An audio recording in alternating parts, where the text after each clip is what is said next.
Assalamualaikum warahmatullahi wabarakatuh. Perkenalkan, nama saya Nur Aminah, mahasiswa S1 Kebidanan Stikes Mika Buana Palopo.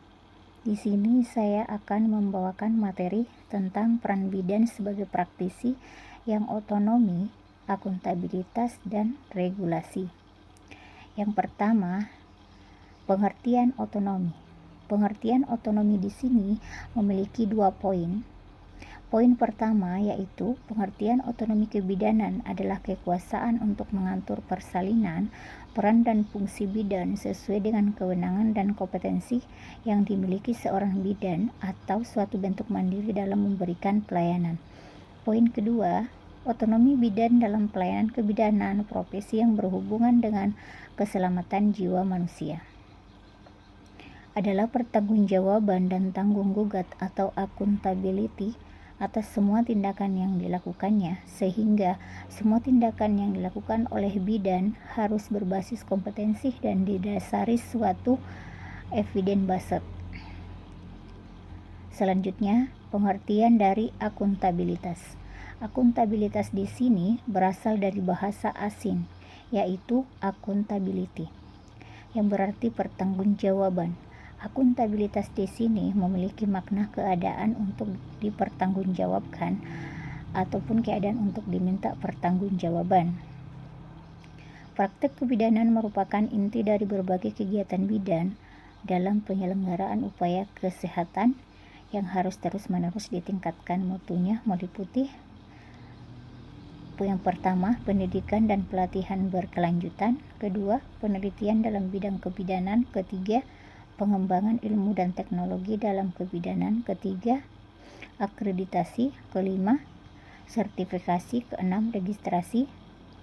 Ketujuh, uji kompetensi. Dan kedelapan, lisensi. Selanjutnya, pengertian dari regulasi.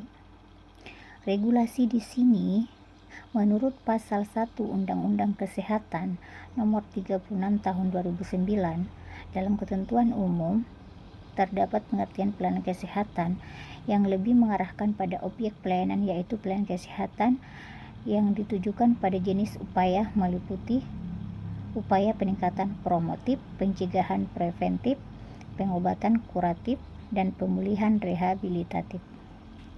Kedua, regulasi hukum mengenai kewenangan bidan dalam melakukan pengobatan pada balita di bidang praktek mandiri, sebagaimana yang telah diuraikan sebelumnya bahwa bidan mempunyai kewenangan dalam melakukan asuhan kebidanan pada balita sesuai dengan Peraturan Menteri Kesehatan Permenkes nomor 28 tahun 2017 tentang izin dan penyelenggaraan praktek bidan Indonesia.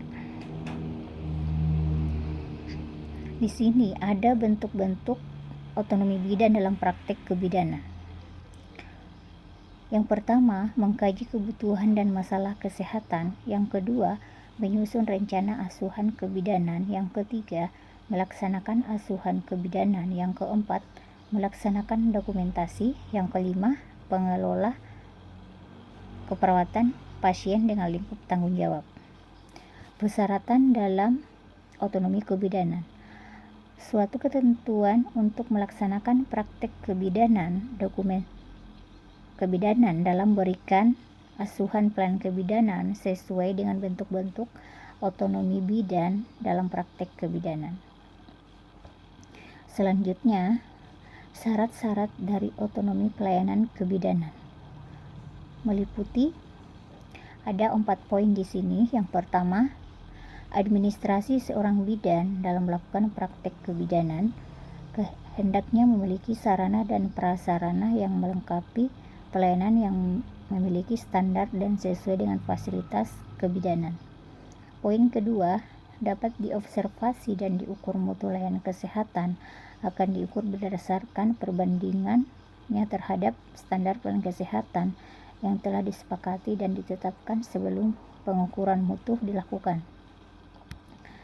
Selanjutnya, poin ketiga, realistik kinerja layanan kesehatan yang diperoleh dengan nyata akan diukur terhadap kriteria mutu yang ditentukan untuk melihat standar pelayanan kesehatan apakah tercapai atau tidak.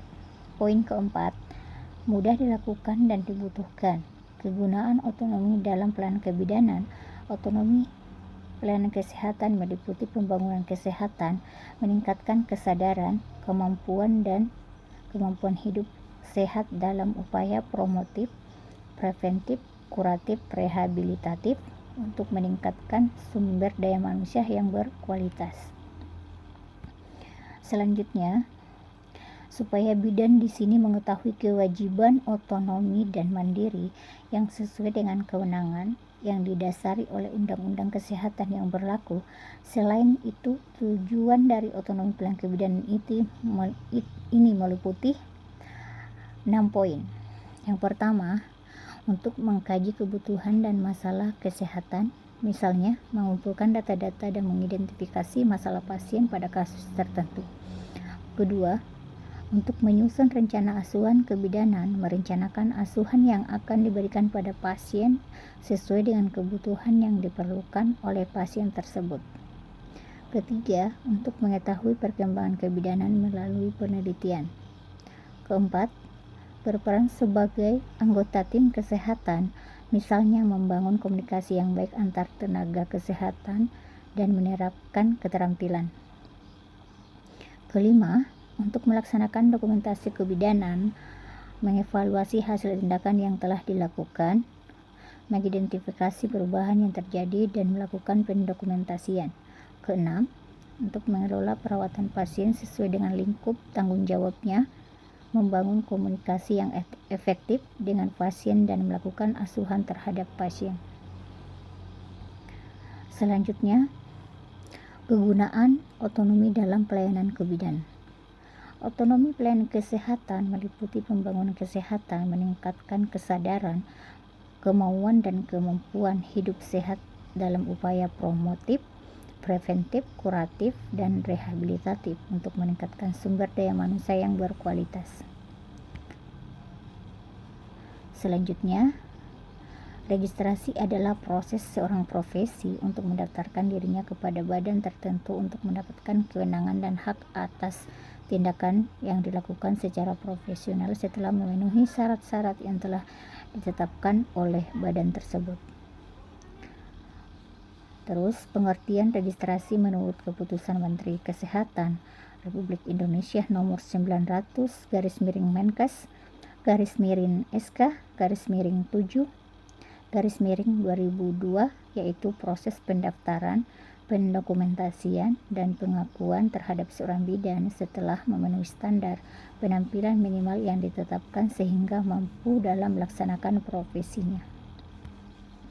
Nah, kesimpulan di sini yaitu profesi kebidanan menyangkut dengan keselamatan jiwa manusia yang menjadi tanggung jawab dan tanggung gugat atas semua tindakan kebidanan yang dilakukan.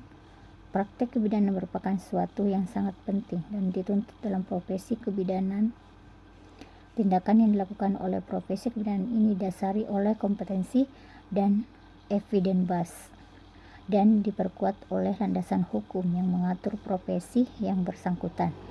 Seorang bidan memiliki kewenangan atas hak otonomi dan kemandirian untuk bertindak secara profesional yang memiliki ilmu pengetahuan dan keterampilan sesuai dengan standar profesi kebidanan. Otonomi dalam pelayanan kebidanan ini adalah kekuasaan seorang bidan dalam melakukan praktik kebidanan yang sesuai dengan peran dan fungsi bidan berdasarkan wewenang yang dimiliki oleh bidan itu sendiri. Nah, sekian dan terima kasih. Saya akhiri. Wabillahi taufiq wal hidayah. Assalamualaikum warahmatullahi wabarakatuh.